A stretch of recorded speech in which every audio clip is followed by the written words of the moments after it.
Hello and good evening. I am Bowman, and I will be playing the role of Iron Valor Recapper. We decided we were going to throw our hats into the center ring and perform in the big top extravaganza. We were determined to win the right to speak with Mr. Witch and Mr. Light about the disappearances around the carnival. Last we left off, you had all just finished the snail riding competition. One of you had been medallioned, and you had heard the rising music of the big top extravaganza rising in the distance. You get the idea you're going to need to start moving soon if you want to take part. But you have the idea if you want to talk to Mr. Witch and Mr. Light, going through the competition and winning that Witchlight Monarch crown is probably the best way to get an audience with them. There were fire breathers, dancers, storytellers, and even my old boss, Jake the Rat Man, doing some of the finest stand-up comedy I've ever seen. But then, something odd happened right before Jake's performance. There is one performance left before yours. There was only one name before yours on the list. You see the guy in the rat costume that Lotus noticed earlier stand up, dust himself off, and he looks ready to go for the stage, and all the lights go out. Music stops. Everything is still and silent. You can hear some people start to murmur with each other after a moment, and then on that central stage, an orb of light, grayish light, almost foggy. There's one figure on the stage besides a box, and it's a man, square-shouldered, dark, very white skin, painted on, and dark eyes, and sort of harlequin shapes along his sleeve. And he leans over to the box, his movement somewhat jerky, and he turns a key on its side. Ding, ding, ding, ding. Delicate, almost, music box kind of music begins. And he unfolds open the box, again with that black and white checkered harlequin pattern, and pulls out another figure, a woman, slumped at his arms. And he pulls from the ceiling these long white strands of thread, hooks them to each of her shoulders, her elbows, and each of her joints. And along with the music, they begin to dance. Those of you who are interested in art and art interpretation might see, oh, this is kind of interesting. It's a weird vibe for the area, but they keep spinning around together, and she keeps pulling away as though she wants to leave, and he pulls her back.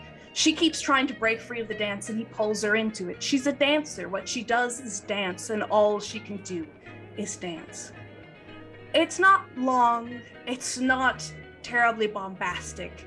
And at the end, he folds her back up and returns her to the box, closes it tight, turns to the audience, and then there's another shift of the light. It brightens slightly, and you can see at each of his shoulders and his joints and his knees and his ankles, he slumps, and he is supported by those same strings. And the lights go out, and the audience doesn't know exactly how to react. What just happened? Who was controlling them? What happened to the rat man? The lights come up slightly, and the rat man goes, "Ha! Okay, opening act, am I right?" He starts making his way to the stage. He'll take a second to get there. Wait, that didn't do that. Sitting on earlier was hell of an introduction. Pulls a little rock out of his pocket, taps it. It's an amplification rock, also known as a microphone. Tap, tap. This thing on. You know how rats fall for rat traps. How? It's a pretty cheesy setup. What's the difference between a fried rodent and an actor? What? One is a crisp rat, and one is Chris Pratt. Is anyone enjoying these? What did a little rat say funny. What did a little rat say to his mom when he saw a bat? What? Mom, I just saw an angel. All right, that's all the time I have. Good night, thank you. Eleonora had the clever idea of retelling the story of Escargot and Snailiet with our own troop of racing snails. I made a centaur's promise that no harm would come to the snails during the performance, even though there was a death scene at the end. We need to make them cry and laugh and gasp and just die in their seats, basically.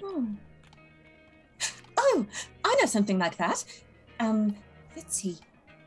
When I was younger, I used to read quite a lot, and there was a play, Romeo and Juliet, I believe it was. We could do that. Well, it's a wonderful story about two star-crossed lovers, and their families don't like each other. They don't get along at all, but they fall in love, and then, well, they die, but it's all very sad. Well, that sounds exciting. Let's do that then. Yes. I like the ending. Are we? I promised I'd have these snails back in one piece. Are we actually going to kill these snails? Absolutely not. Next up to perform was Palasha the Mermaid. I guess she was the star singer and the favorite to win, but that just meant she was our biggest rival. Now, there's nothing wrong with a bit of friendly competition. And if a bunch of garbage was thrown into her tank while she sang, well, it could have come from anywhere, right? Okay, 29. You guys are just so successful. I need to start making things harder for you guys. You're just really good at everything. Just tell me how you'd like to destroy your patron's tank for when she gets back to it. So You are absolutely successful. Sood props the wheel on the side of the tank, scrambles up to the side, and just starts takes the spoon that they normally use to like stir the water for her to make like the current, and just starts stirring in like trash. I take it Vincent probably hands them some like trash. So Hooking you up just random things I've been finding. Putting in popcorn, pouring in like lemonade, and There's somebody's shoe that I found. somebody's shoe, yeah, and like dirt. Give me handfuls of dirt, just clumps of dirt, and throws it in there. He's having the time of their life, just like. With your And, 29, Vincent, you can absolutely take somebody's shoe off their feet and hand it to Snudgach to put in that tank. Yeah. Wait, do snails poop? Mr. Light came down from his tightrope to name us the winners and give us our prize, the Witchlight crown. Our tour guide envied it the most. I didn't think the employees were able to officially win prizes, but he seemed pretty excited to have it. Mr. Light looks down at you. Sweetheart, you get to wear it just a brief amount of time, but the kingship, the monarchhood, stays with you forever. Now, if you would take a seat, and appearing on the square in the center of the tent there is a golden throne. And you all can join in the front as well because you're all champions. He'll wave you to join, but only one of you can be crowned because there is only one crown. You're all invited to stand up on the stage with our good friend Snudgach. Of course. You all heading up there? Yeah. Oh yeah. Oh, Obviously. I mean, Snudgach Yes. absolutely runs up, flops down into the throat, and his feet don't even touch the ground. That's okay. Yeah, it's like a guild, very curly, covered in butterflies ornately. It almost looks like an organic shape of branches and butterflies that's frozen into gold, into a very stately chair with a velvet cushion that you sit on with your little feet dangling off the side. They're just kicking- Unfolding. Put it on me. Unfolding down from the booth where Mr. Witch is still sat and where Mr. Light is joining him is a red carpet. It folds down. If you remember that moment at Aladdin where the genie opens his mouth and the carpet comes out into stairs. It's stairs that are descending down from the booth. That Mr. Witch and Mr. Light descend together. You can now see Mr. Light is again stouter gentleman, fine suit, and he's carrying in his hands a box about yay big, kind of like if you've ever seen a chess box that's boarded up. It's only about this big, and it's in that harlequin pattern in bright colors that seems to be everywhere in the carnival. And he descends. He's got a little bit of a smile on his face. He's a little bit more serious than Mr. Light, who is still gesturing expansively and urging the crowd to applause for their champions. Couldn't have it here tonight without an audience to enjoy it. Thank you all so much. Thank you all so much. He reaches you on the stage. The ladder comes right down to you. And Mr. Rich will speak to you directly. Well, Snutgach, I never anticipated seeing you here in happier climes. Yes, well, we are an actual performing troupe now. And I want it fair, and we want it fair and square. And I did not steal it all. Well, that's something we'll discuss later when we have drinks. It's a pleasure to meet you all, Witchlight playwrights. Oh, yes, of course. Oh. It's wonderful to meet you as well. Yes. One of you. Pleasure. Hello. Right. Oh, Okay, Alistair, put it on my good head. to see you. Sit down quietly, Pumpkin. I'm working on it.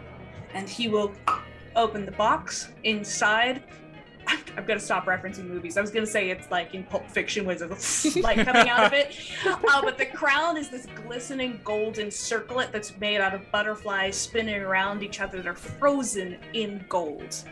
And he places it, or he holds it up. It catches the light of the Witchlight staff that glistens across it, this disco light across the theater. You can see, Vincent, that your friend Madrick is looking at it and clapping along for you guys and very excited. The chickens are losing their fucking shit. Everybody's having a good time. The snails are watching you from the side.